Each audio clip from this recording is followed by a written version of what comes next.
Amém. Boa noite, irmãos. Graça e paz. Mais uma vez, motivo de grande alegria ter a oportunidade de falar um pouco mais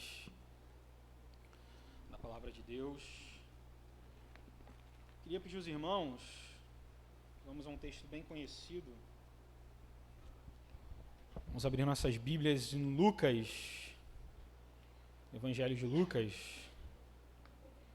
Quem está vindo na escola dominical aprendeu que Lucas não é um apóstolo, não é verdade? Ele é discípulo de um apóstolo. Vamos abrir no Evangelho de Lucas, no capítulo 15. Nós vamos ler alguns versículos, parábola do filho pródigo. Lucas 15. Vamos iniciar do versículo 11, que é bem no início da parábola mesmo. Amém? Vamos lá. Continuou. Ele diz que continuou, né, porque ele já está vindo já de uma série de parábolas. Essa é a terceira das três que ele vai contar nesse capítulo. E no verso 11 ele diz o seguinte: certo homem tinha 2 filhos.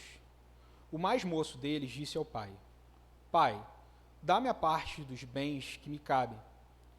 E ele lhes repartiu os haveres. Passados não muitos dias, o filho mais moço, ajuntando tudo o que era seu, partiu para uma terra distante, e lá dissipou todos os seus bens, vivendo dissolutamente. Depois de ter consumido tudo, sobreveio àquele país uma grande fome, e ele começou a passar necessidade. Então, ele foi e se agregou a um dos cidadãos daquela terra. Este mandou para o seu campo guardar os porcos. Ali desejava ele fartar das bolotas que os porcos comiam, mas ninguém lhe dava nada. Verso 17. Então, caindo em si, disse: Quantos trabalhadores do meu pai têm pão com fartura, e eu aqui morro de fome?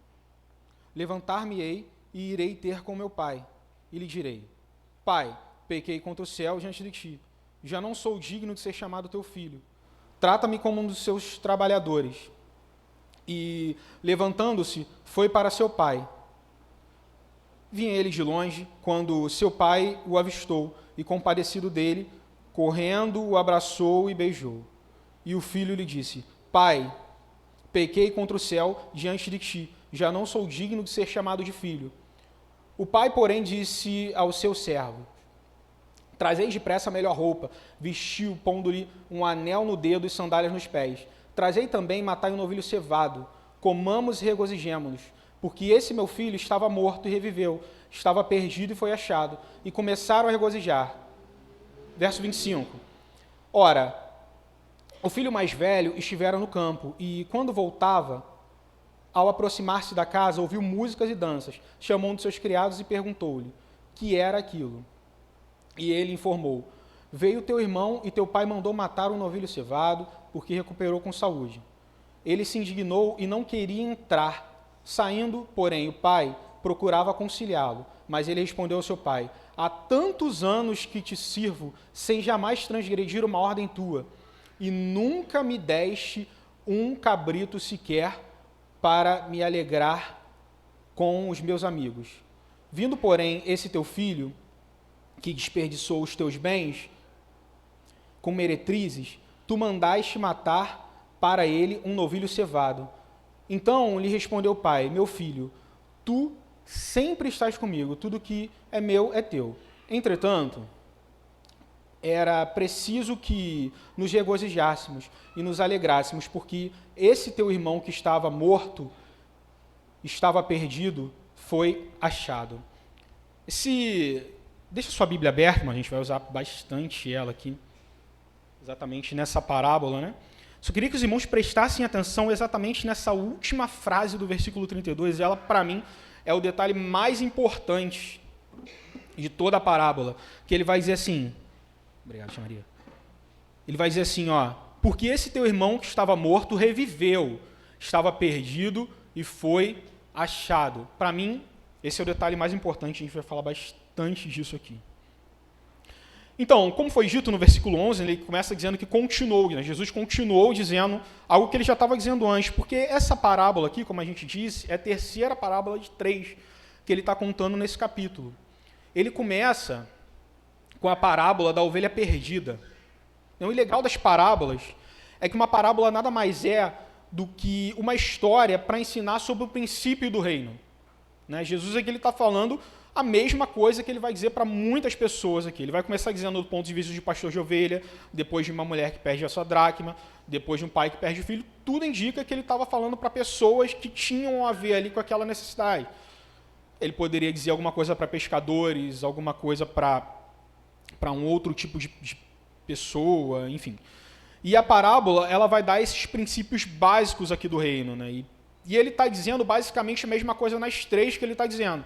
Na ovelha perdida, ele vai dizer o seguinte, olha, o pastor tem 100 ovelhas, ele perde uma, deixa as 99 em segurança e vai atrás daquela que se perdeu. Daí ele encontra essa que se perdeu, ela machucada, perdida, abandonada, ele bota ela em seus ombros e volta e se alegra porque achou a ovelha perdida.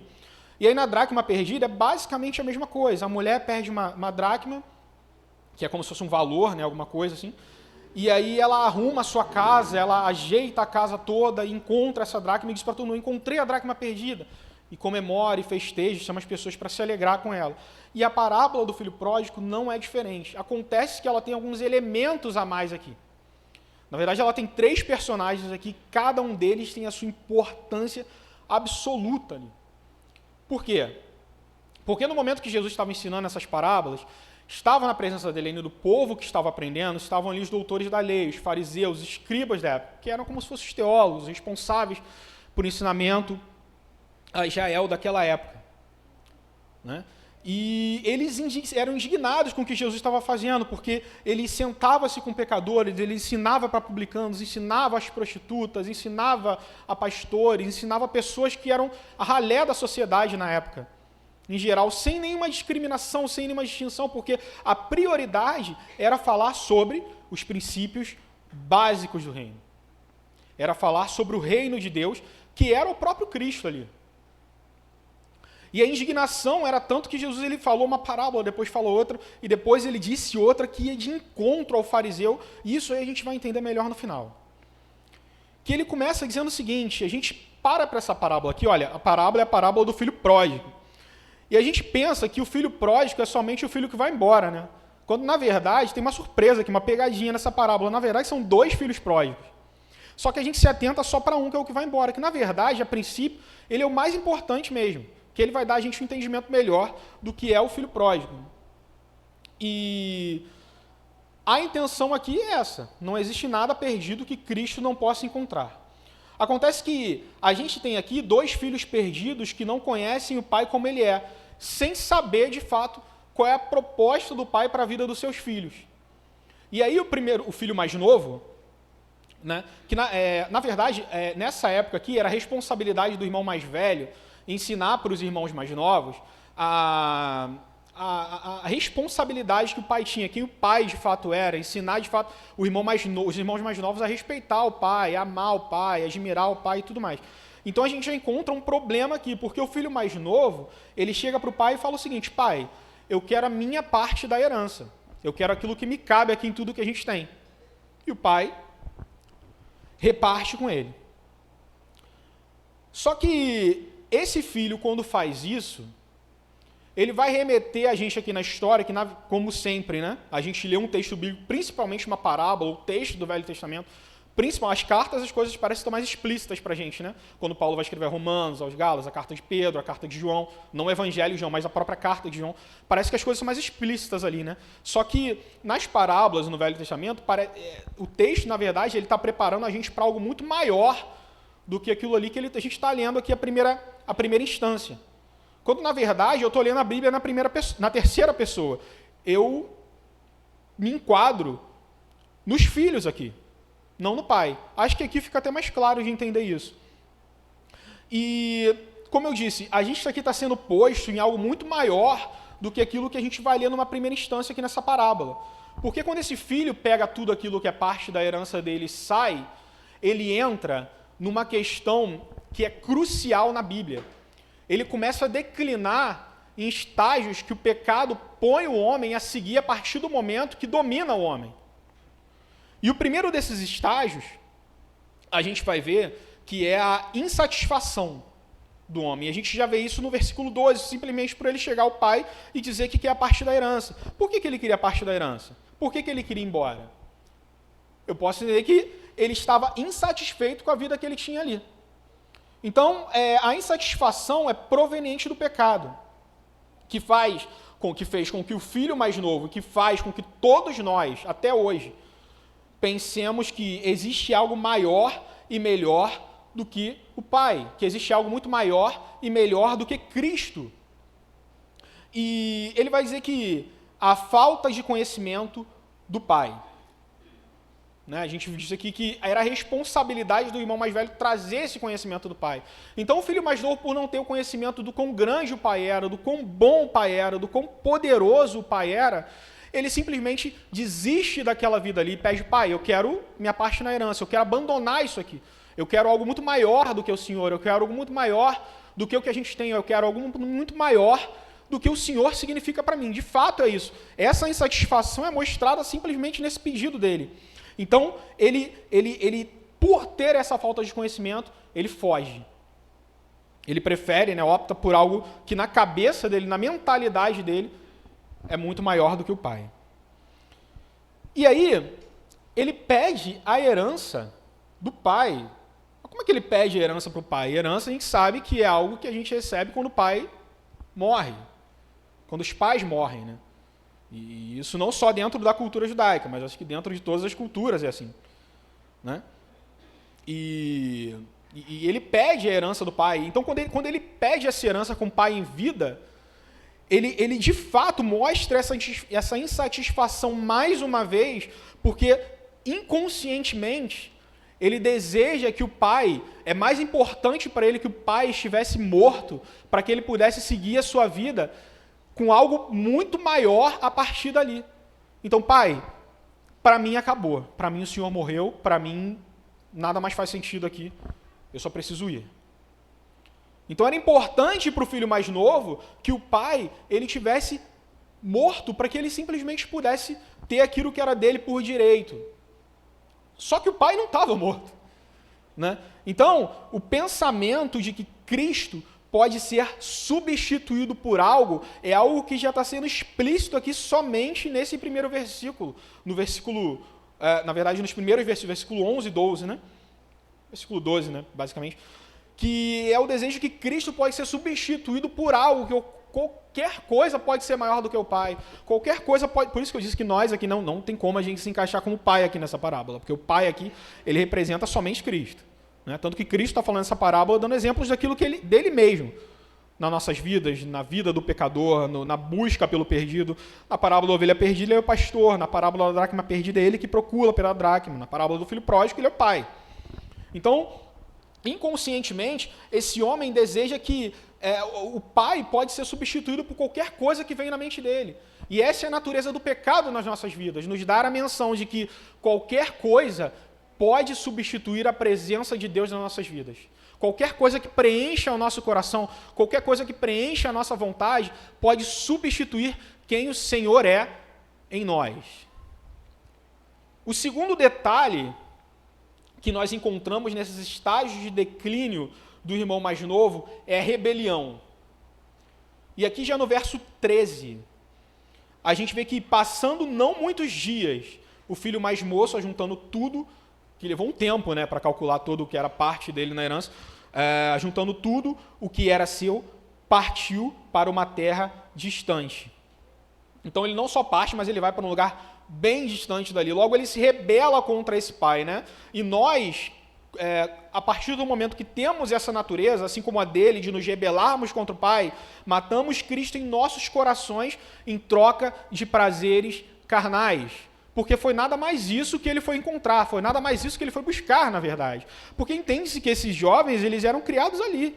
Eles não tinham conhecimento, ou talvez até tivessem conhecimento fora dali. Só que no coração dele, assim como nós temos um conhecimento de uma vida fora de Cristo, né? Mas o problema é quando o desejo do nosso coração ele sobrepõe a nossa vontade e nos leva para lá, nos arrasta para lá. Porque é isso que o pecado faz de fato. Nós nos rebelamos contra Cristo e partimos para algo que satisfaça as nossas necessidades carnais. E acontece que o perdido, ele acredita que pode providenciar algo muito maior.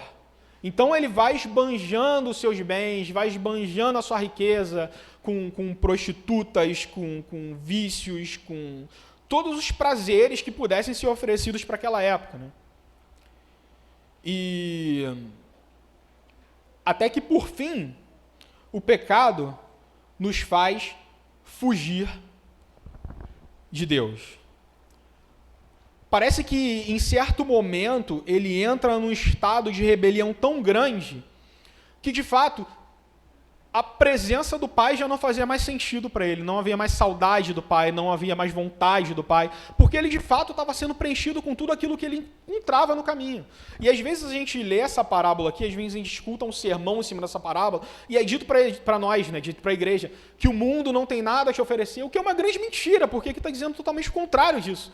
Né? O pecado ele tem tudo para te oferecer, ele tem muito para te oferecer, tanto que ele se satisfaz com todas as coisas que preenchem ele. Ele se satisfaz com todos os desejos que preenchem a vontade dele, a carnalidade dele, o desejo dele. Talvez muitos aqui já tenham vivido isso. Talvez muitos aqui já tenham tido desejo de vivenciar isso.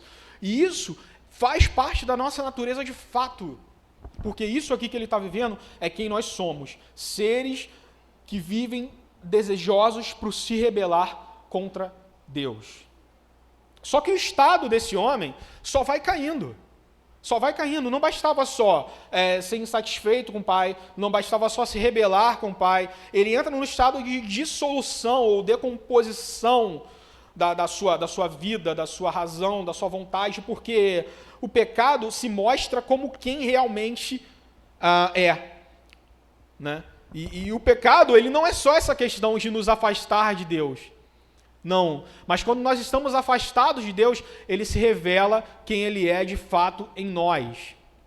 De modo que o pecado, ele vai dar tudo o que os nossos corações almejam. E depois, ele vai nos deixar com um vazio impossível de ser preenchido. Né? A gente chega a essa conclusão aqui basicamente pelo que a gente vai encontrar no verso 14. Né? Depois de ter consumido tudo, sobreveio aquele país uma grande fome e ele começa a passar necessidade. Dentro da parábola, a gente entende que essa necessidade era de fato uma necessidade proveniente daquela fome que estava acontecendo ali, daqueles problemas que estavam acontecendo ali naquela região, naquele país, né, como vai dizer. Só que quando a gente entende que o texto está falando de algo muito maior do que aquilo ali que a gente lê numa primeira instância, a gente vê que o pecado ele nos deixa com um vazio que não pode ser preenchido, porque de fato em nós há algo que não pode ser preenchido senão pelo Pai, senão por Cristo.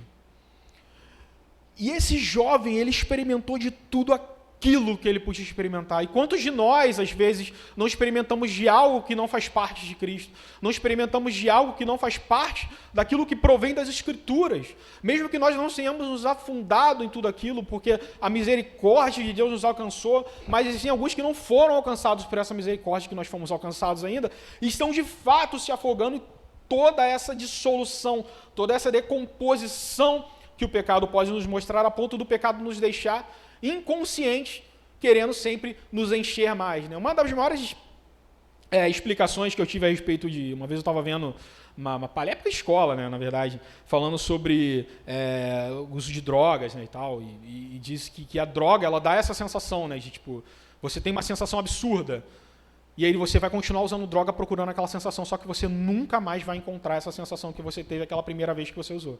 E muitas coisas na vida são assim, né? A gente nunca mais vai ter aquela sensação que a gente teve. E, de fato, o pecado ele faz isso. Ele nos dá essa sensação absurda e gloriosa de que nós não dependemos de um Salvador, não dependemos do Pai, não dependemos de Cristo e de Sua Palavra, mas nós podemos ser preenchidos com tudo aquilo, toda aquela abundância e grandiosidade que Ele pode nos preencher.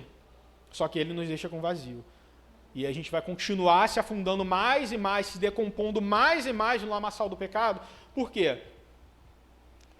Porque existe algo em nós que não pode ser preenchido. E um detalhe importante aqui é lembrando que esse jovem, ele inconscientemente experimentou de tudo aquilo que o pai pudesse oferecer, né? Tudo aquilo que o pai de fato era.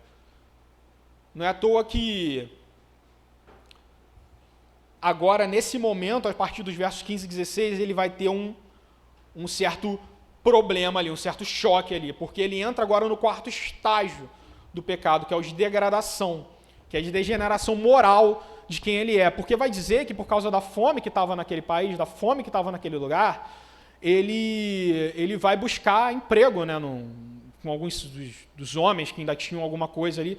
E a única coisa que ele tinha para fazer ali naquela fazenda era alimentar os porcos. De modo que ele sente vontade de se alimentar da comida dos porcos.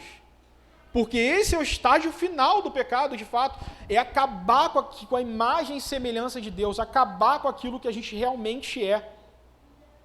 A ponto de nós desejarmos a maior podridão das nossas vidas, no sentido de que acabou por aqui.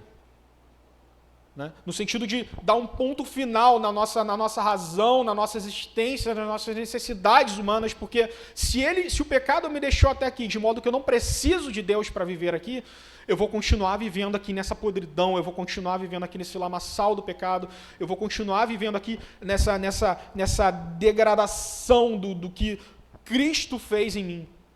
Só que, como eu disse, né, ele inconscientemente teve uma vida com o pai. De modo que ele para e pensa, eu estou aqui desejando comer a comida dos porcos, mas os empregados do meu pai, eles têm uma vida melhor do que eu. Então eu vou voltar aí, é aquele momento que ele ensaia, meio que ensaia um perdão aqui, né? Que ele vai dizer, o seguinte, levantar-me-ei e irei ter com meu pai, e lhe direi, Pai, pequei contra o céu, pequei contra ti, já não sou digno de ser chamado de teu filho.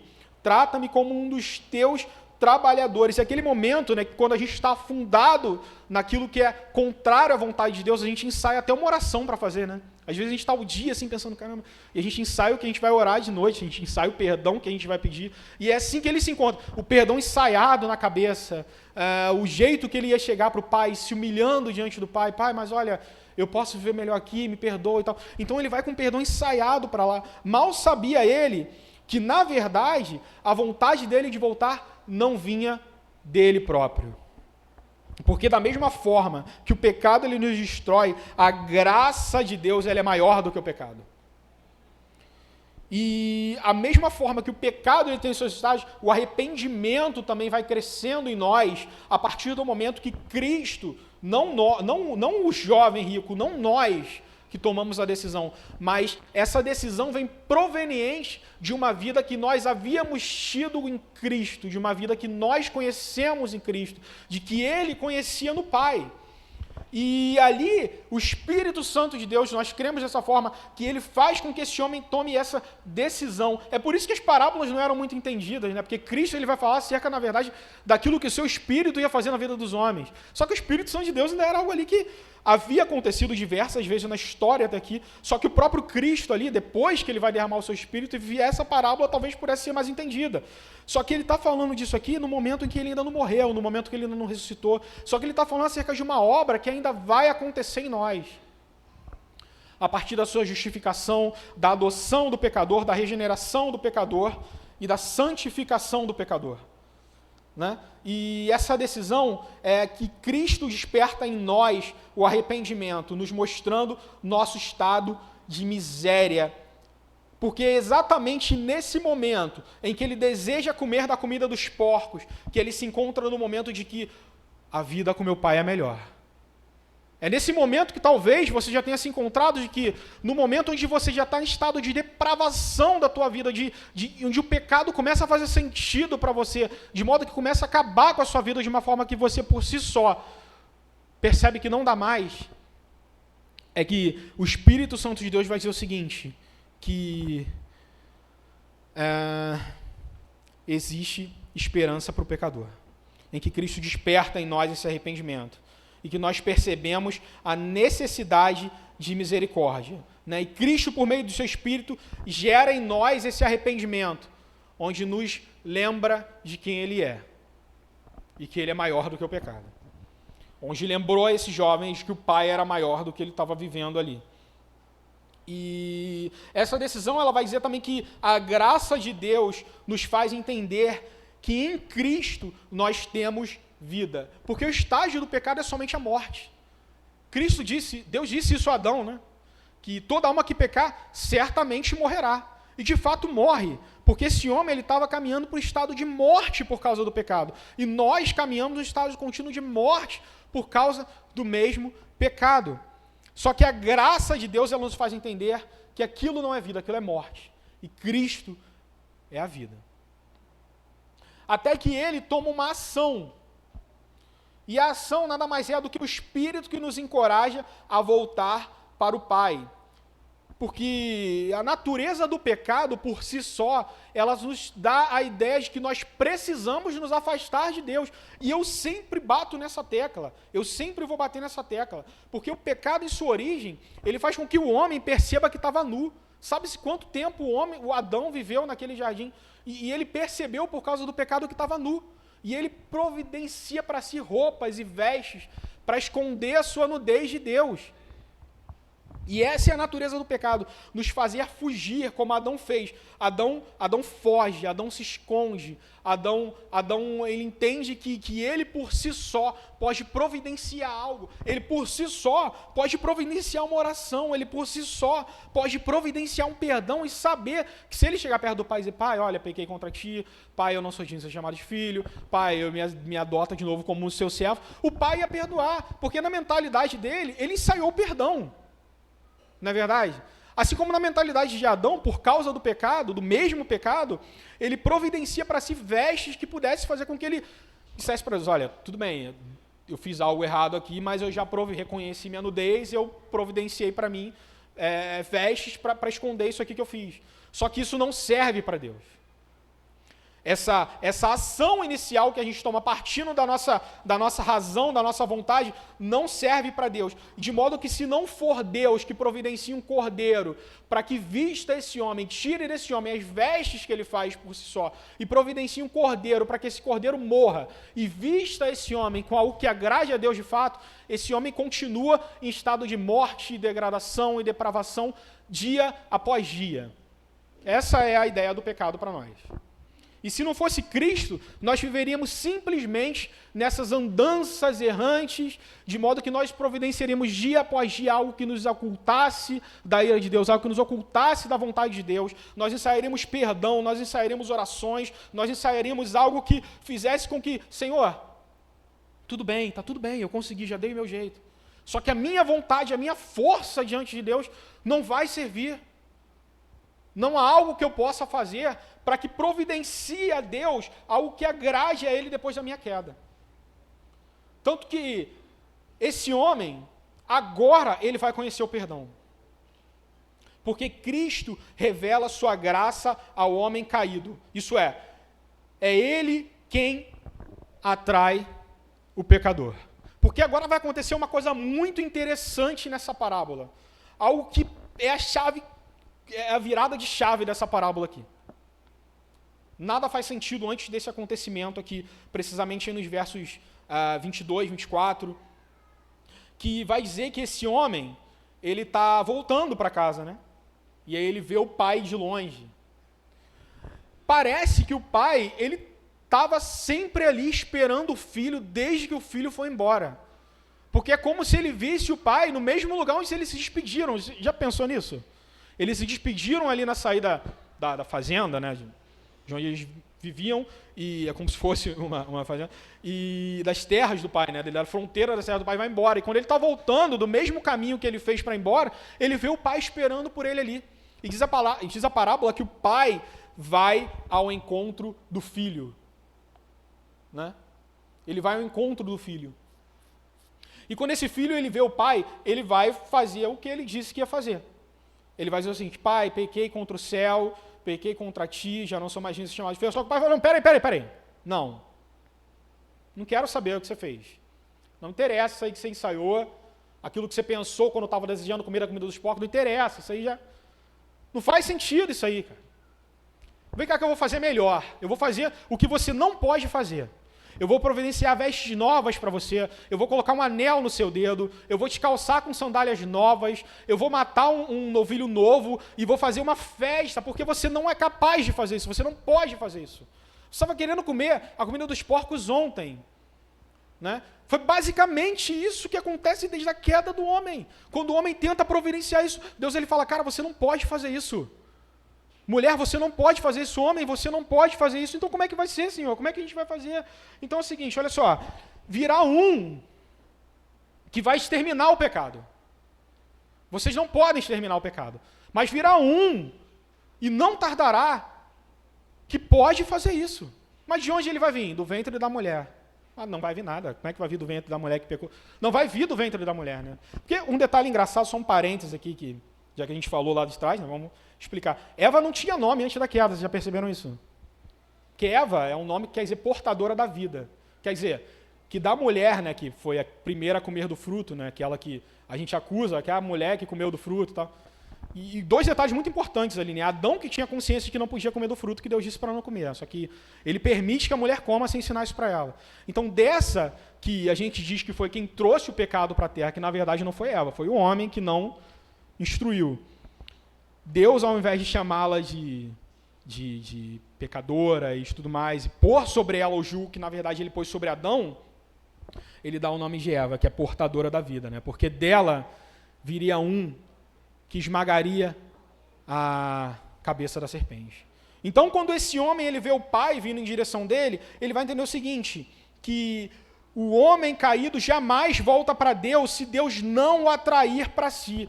Então, quando esse homem ele começa a ensaiar o perdão, prestes a comer a comida dos porcos, não foi ele que pensou, nossa, não, mas foi o Espírito Santo de Deus, que é o que acontece nas nossas vidas, nos fazendo lembrar de que Cristo é superior.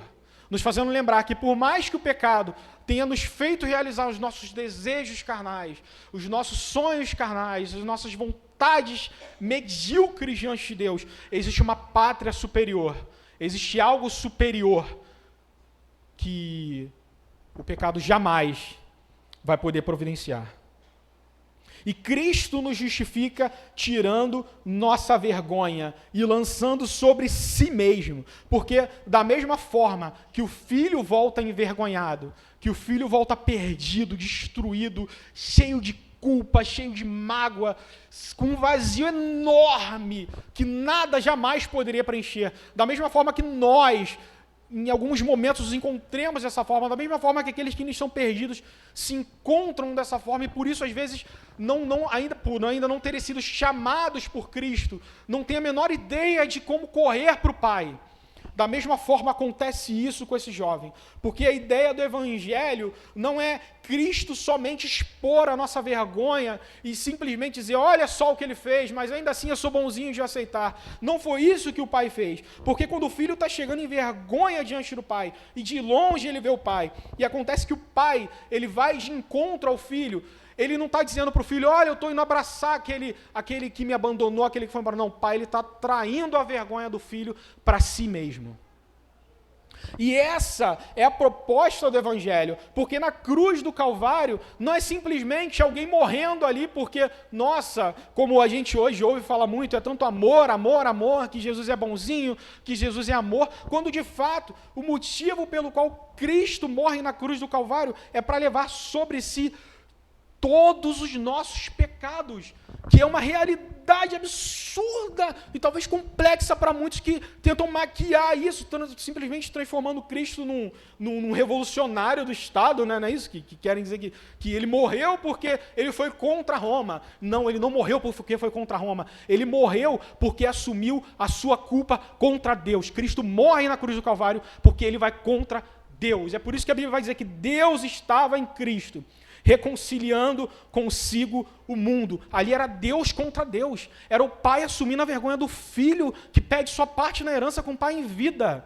Era o pai assumindo a vergonha do filho que desejou a morte do pai.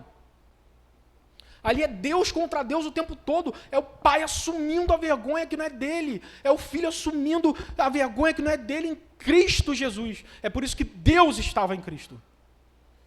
De modo que quem morre da cruz do Calvário não é simplesmente um homem, mas é o próprio Deus que morre na cruz do Calvário, e a gente tenta distinguir isso, mas Cristo vai para a cruz como homem, Cristo vai para a cruz como Deus. É o próprio Deus, é o próprio homem encarnado ali, em forma de homem, que nasceu do ventre de mulher, como cumprindo a promessa que Deus fez a Adão e Eva, que virá um que esmagará a serpente. E ali ele esmaga a serpente, atraindo para si a vergonha que não era dele. Só que, no momento de festa, como eu estou dizendo, essa parábola aqui, chega um momento absurdo em que, já contando já a terceira de uma série de 3 parábolas, ele acrescenta mais um personagem aqui, né? Que, como nós dissemos, sendo o irmão mais velho, por ter essa responsabilidade dentro da cultura de dar aos irmãos mais novos essa mentalidade de quem é o pai, e por entendimento aqui que nós temos pela parábola não ter feito, esse irmão mais velho surge no momento de festa, no momento em que estava sendo providenciado ao pecador algo que ele jamais poderia fazer por si mesmo, somente o pai. E ele chega e questiona, o que está acontecendo aqui? O que está acontecendo aqui? Porque quando Deus está falando somente para as pessoas que estão ali ouvindo, ele está falando para pecadores naturalmente. E aí, mas os doutores da lei, ele acrescenta isso numa forma de um pecador também, só que com um nome. Não, olha só, vocês são os irmãos mais velhos que chegaram aqui e disseram assim, não, o que está acontecendo aqui? Que festa é essa que está acontecendo aqui? E alguém vem explicar. Então, sabe o seu irmão? Seu irmão que pegou a herança do pai em vida e fugiu e foi para longe. Seu irmão voltou. Seu irmão voltou e é o seguinte, está tendo festa ali para ele. E ele não quer entrar na festa, né? Porque o fariseu ele não quer entrar na festa, porque não faz sentido Deus andar com pecadores. Né? E isso é uma tecla que é muito batida no Evangelho. Na verdade, a gente vê isso muito forte, sabe aonde? No Evangelho de João. Porque o Evangelho de João ele veio para combater essa proposta farisaica aqui, né? Que na verdade a gente chamava ele de um ponto de vista até filosófico, que era o gnosticismo, que dizia que Deus ele não pode ser homem. Cristo não pode ser Deus. Porque como é que Deus ele vira homem? Se a gente questionava aqui nos evangelhos, no evangelho de Lucas, a gente está vendo aqui nas parábolas, que é questionado que Cristo é errado por andar com publicanos, com pecadores, com prostitutas e tudo mais, como é que pode Deus se tornar homem e ser alguém passivo desses pecados aqui? Como é que pode isso? Então Deus ele não pode ser homem. Então a proposta do evangelho, é por isso que João vai começar de algo bem antes de tudo, que no princípio ele vai dizer que o verbo era Deus, estava com Deus, mas calma aí, então se ele é o verbo, pior ainda, João, ele não pode andar com pecadores, ele não pode ser homem, ele não pode ser carne, então João vai dizer o seguinte, então o verbo se fez carne. Agora tudo faz sentido agora.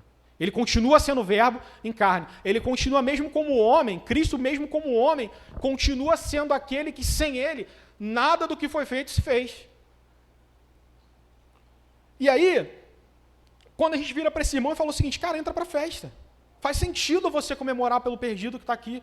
Faz sentido o fariseu comemorar porque Cristo encontra os pecadores. Faz sentido. Não, peraí. Aí o pai vai lá fora para apaziguar, né? Segundo aqui a leitura da parábola, aí, precisamente nos versos aí de 25 a 30.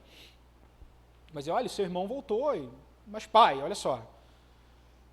E aí o fariseu ele enche o peito, né? Isso vai ser contado até na parábola do fariseu do publicano, que faz parte do doutor da lei daquela época achar que ele é alguém diante de Deus.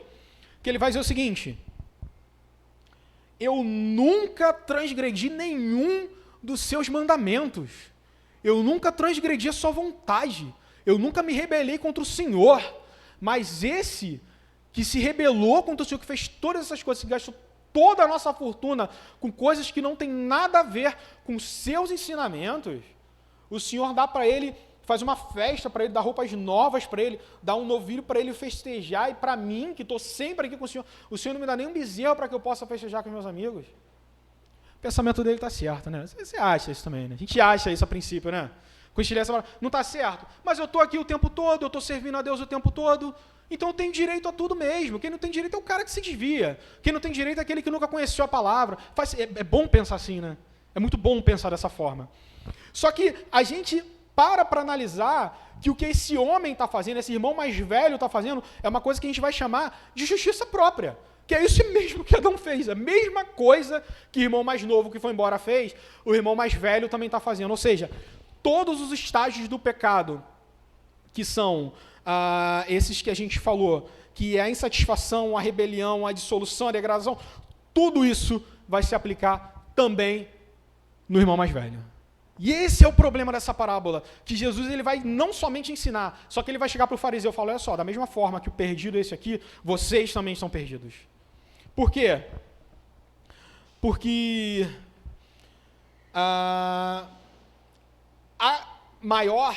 uma das outras características do pecado é infringir a lei de Deus. Resumidamente aqui, Cristo ele vai dizer o seguinte, olha, a lei de Deus, vocês têm os mandamentos, mas vamos resumir isso aqui.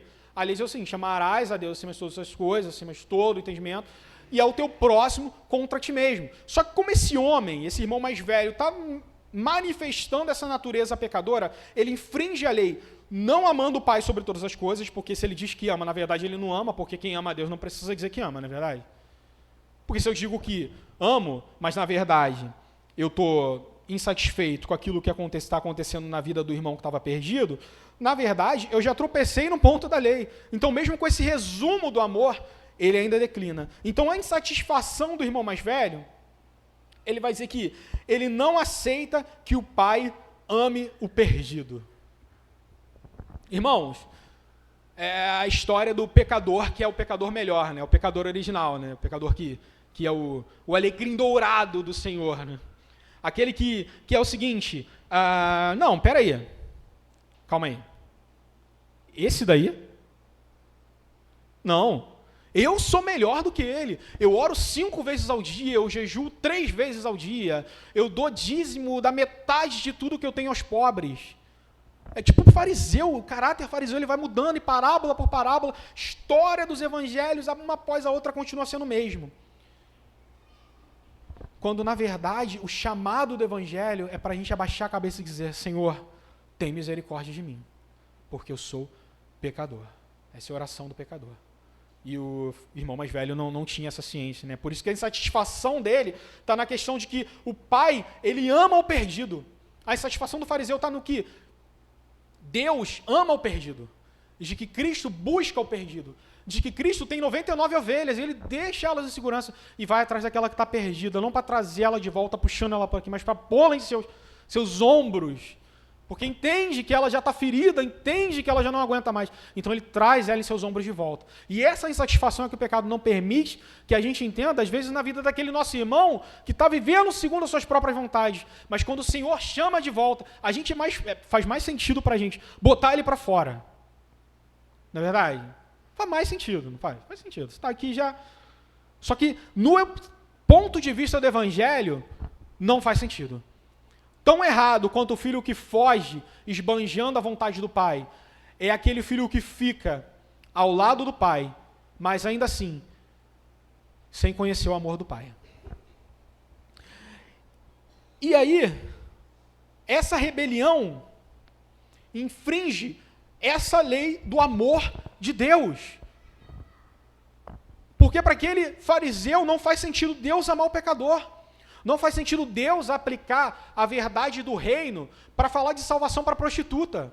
Não faz sentido Deus aplicar em Cristo a verdade absoluta do reino de Deus para falar para publicano, que eram cobradores de impostos, que eram judeus que trabalhavam para Roma. Não faz sentido aplicar a verdade do reino. Calma aí, por que você está explicando para o marginal, aquele que é contra a nossa lei? Por que o Senhor está explicando para ele sobre salvação? Ele tem que ir para o inferno mesmo.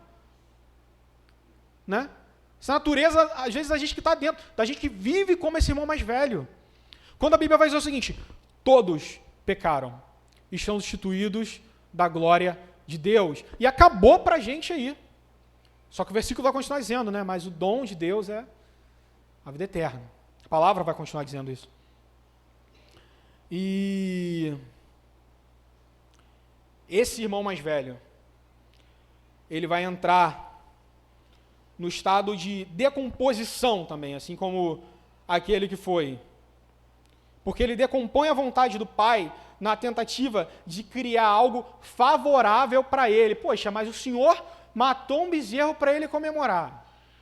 Por que o Senhor não dá também para eu comemorar com meus amigos? Eu estou aqui com o Senhor o tempo todo. O que eu faço é melhor do que o que ele fez. O fato de eu estar aqui trabalhando, o fato de eu estar aqui servindo, é melhor do que aquele que se arrepende. Porque aquele que se arrepende parou de servir um tempo. Eu estou aqui servindo o tempo todo. Então, o caráter daquele que não conhece o Pai, não somente em fugir, mas também em estar sendo desnecessário para a obra de Deus, de modo que não entende a vontade que Deus implica na sua palavra em salvar o pecador. Então ele sempre vai tentar, assim como o que vai, ensaia perdão para voltar e o pai, a ponto do pai, não. A questão não é o que você tem a dizer, a questão é, eu atrair a vergonha para mim mesmo, é isso que Jesus faz. Esse daqui não se importa com essa questão.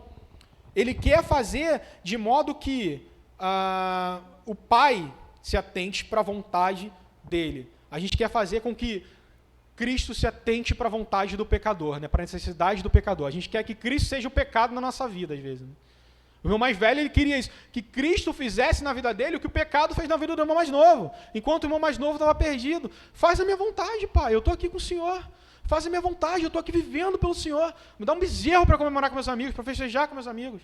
Então, o que o Senhor faz na vida do perdido não vale, não serve. Só que o pai vai dizer o seguinte, tudo isso que eu tenho é teu. O que interessa é aquele que estava perdido.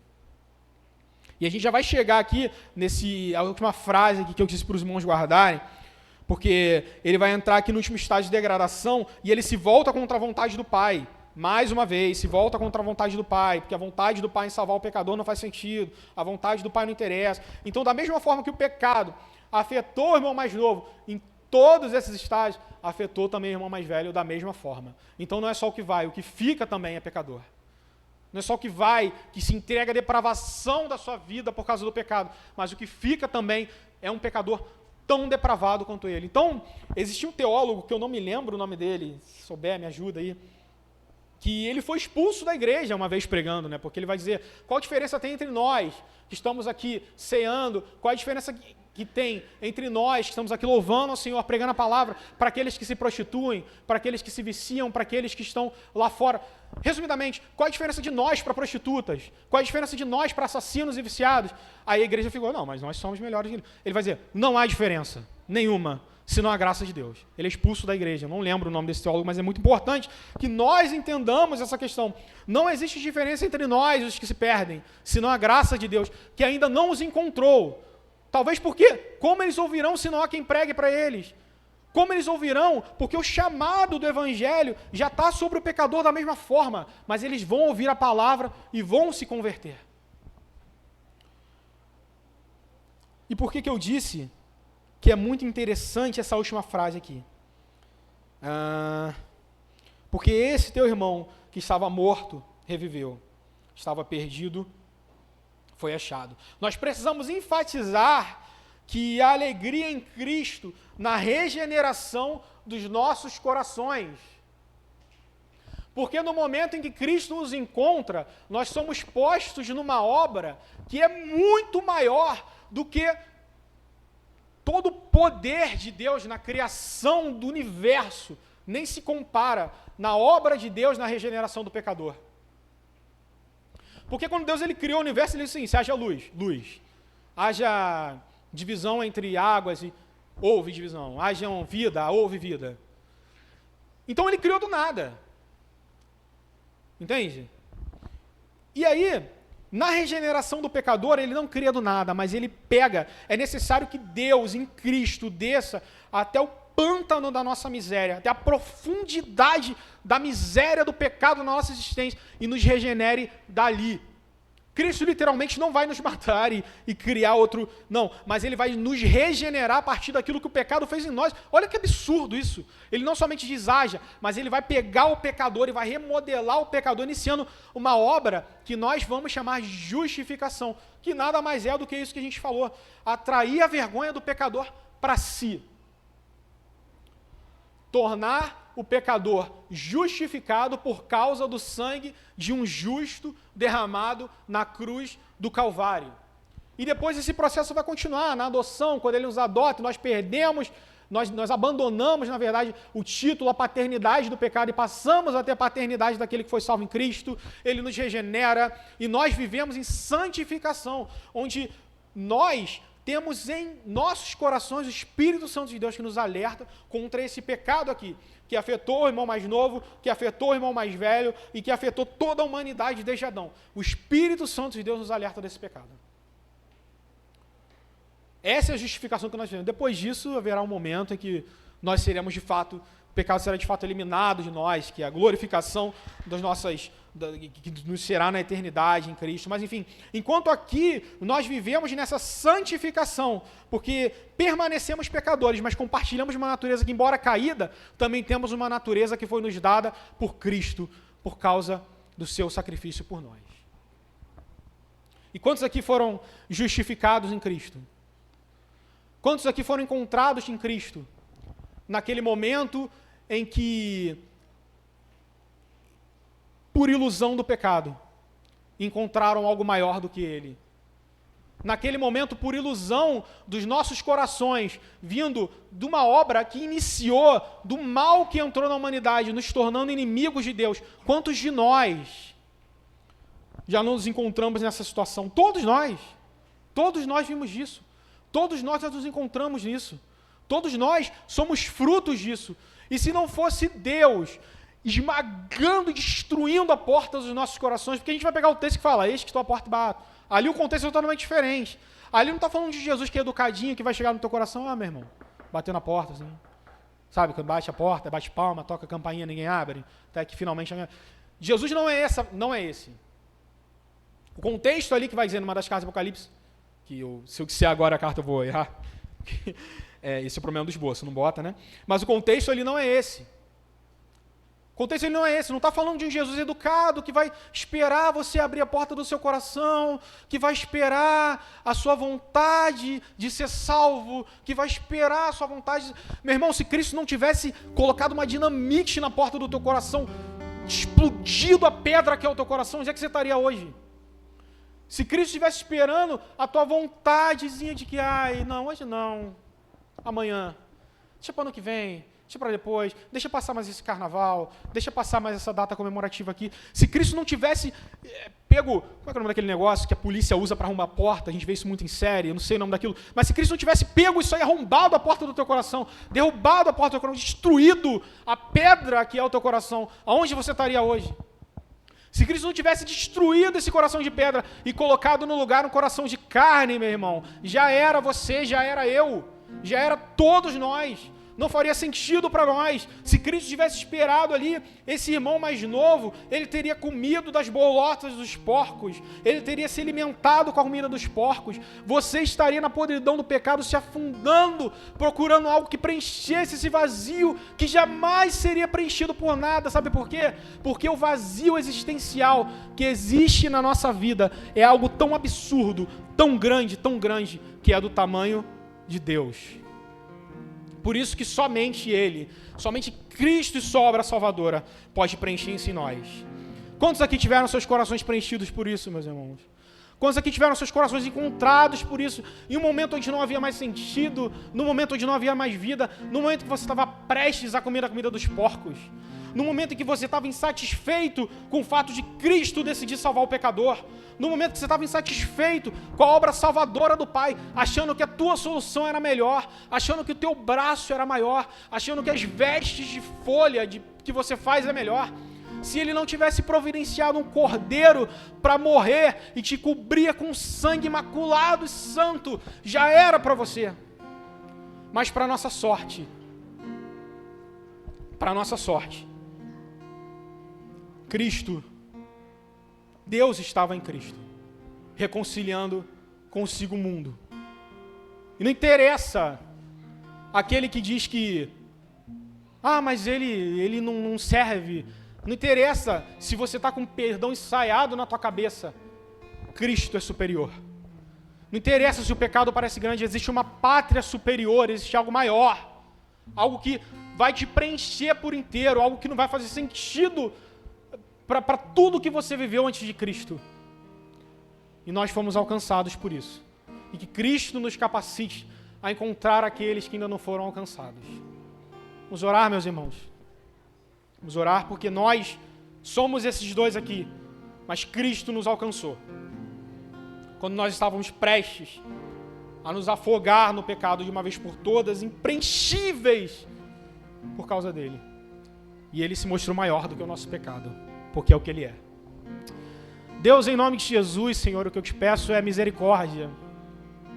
Senhor, tem misericórdia de nós, e como Pedro falou, se tu és o Filho de Deus, que de fato é, afasta-te de nós, Senhor, porque nós somos pecadores, Senhor. Senhor, se afasta de mim, porque sou pecador. Foi isso que Pedro disse quando teve encontro contigo.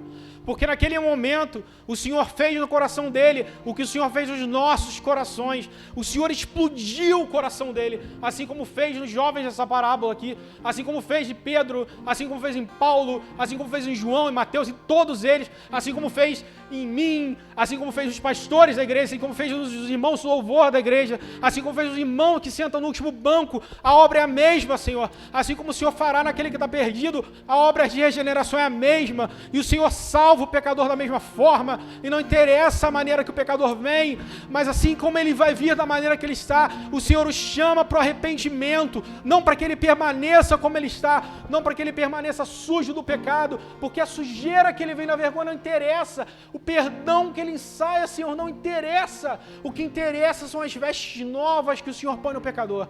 O que interessa, Senhor, são as sandálias que o Senhor calça o pecador. O que interessa é o anel que o Senhor põe. O que interessa é o cordeiro que o Senhor matou por causa do pecador, Senhor.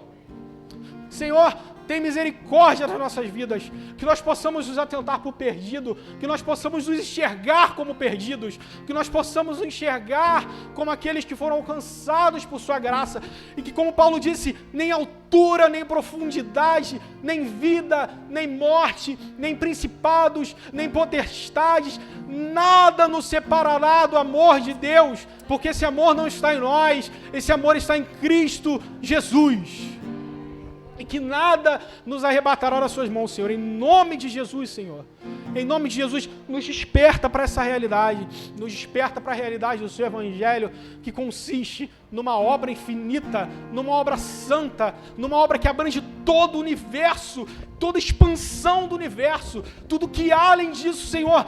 Senhor, salva o pecador, que toda a tua palavra se resuma nisso em nossos corações, e que nós possamos enxergar tudo que nós vermos, Senhor, a partir de hoje, pela cruz, pela verdade do seu Evangelho, e que nós possamos, através da sua palavra, levar isso adiante, Senhor, em nome de Jesus. Amém, Senhor.